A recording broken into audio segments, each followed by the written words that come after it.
beings emerge from an unconscious universe. How did intelligence arise from stupidity? It's like saying you can get blood from a stone or apples from a brick wall. The awake person realizes that consciousness must be fundamental to the universe, not something that appeared as an afterthought. The universe must be intelligent in its very nature, or intelligence could never have appeared within it. Look at your own body. You don't consciously beat your heart or digest your food or fight off infections or grow your hair. All of that happens spontaneously, intelligently, without any deliberate effort on your part. The same intelligence that grows grass from the soil and turns caterpillars into butterflies, that intelligence is what's beating your heart right now. You're not doing it. It's doing you. The awake person sees that they're not controlling their life in the way they thought. The ego doesn't actually do anything. Thoughts arise spontaneously. Actions happen. The sense of being a controller, a separate agent making decisions, that's just another thought arising in the stream of consciousness. In reality, you're being lived by the universe, just as a wave is being waved by the ocean. Now, this might sound terrifying at first. People think, if I'm not in control, then what? Am I just a puppet? Do I have no free will? But this is still thinking in terms of separation, of me versus the universe. What the awake person realizes is that the controller and the controlled are one. The universe isn't forcing you to do anything. You are what the universe is doing at this particular point in space and time. When you see this, there's a tremendous relief, a tremendous letting go. All that anxiety about whether you're doing the right thing, making the right choices, living your life correctly, it falls away. You realize you can't make a mistake because you're not separate from the process.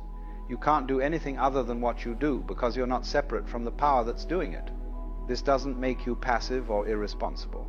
It makes you spontaneous, natural, free. The spiritually awake person also sees through the illusion of time in a very profound way. We think of time as this river flowing from past to future, and we think we're being carried along in it. But actually, there is only now. The past is a present memory. The future is a present anticipation. Both exist only as thoughts occurring now. The awake person lives fully in the present moment because they see that's the only place life ever actually happens. Most people are never where they are. They're always living in their heads, in memories of the past or fantasies about the future.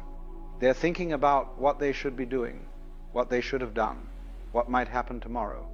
And meanwhile, life is happening now, and they're completely missing it. They're missing the miracle of this moment, this breath, this sight, this sound. The awake person has somehow managed to come back to the here and now. They've realized that this moment is all there is, and it's completely sufficient. In fact, it's perfect exactly as it is. This doesn't mean they don't plan for the future or learn from the past, but they don't confuse those mental activities with reality. Reality is always now. And in this present moment, when you really settle into it, something extraordinary happens. The mind becomes quiet. The constant stream of commentary stops, or at least fades into the background. And there's just this awareness, this open, spacious consciousness in which everything is appearing. And you realize that this awareness, this consciousness, is what you really are. It's been here all along, but you've been so busy thinking about things that you never noticed it.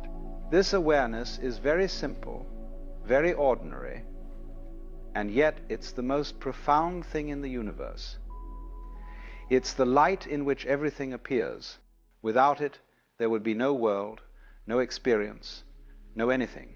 And it's what you are, not as an object or a thing, but as pure subjectivity, pure presence, pure being. The spiritually awake person rests in this awareness. They identify not with the passing show of thoughts and feelings and sensations, but with the awareness in which all of that appears. And from this perspective, everything looks different. Problems don't disappear, but they lose their power to disturb. Pain is still felt, but there's no suffering added to it by resistance and complaint. Joy is experienced more fully because there's no fear of losing it. Life becomes play, a cosmic dance, a game. Not in the sense of not taking it seriously, but in the sense of not taking yourself too seriously. You realize you're playing a role, a character, but you're not limited to that role. You can be in the world fully, engaging completely, and yet not be of it, not be trapped by it.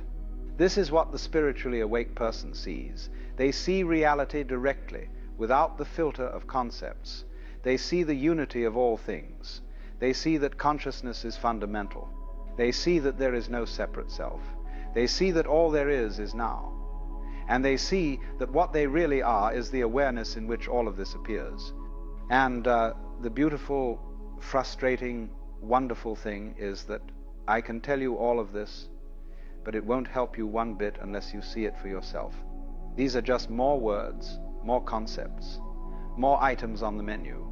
The real feast is available right now, in this very moment, if you would only stop reading the menu and start eating. Look at what's actually here. Listen to what's actually sounding. Feel what's actually present. And in that direct contact with reality, you may discover what the spiritually awake already know, that you are that reality, looking at itself through these particular eyes.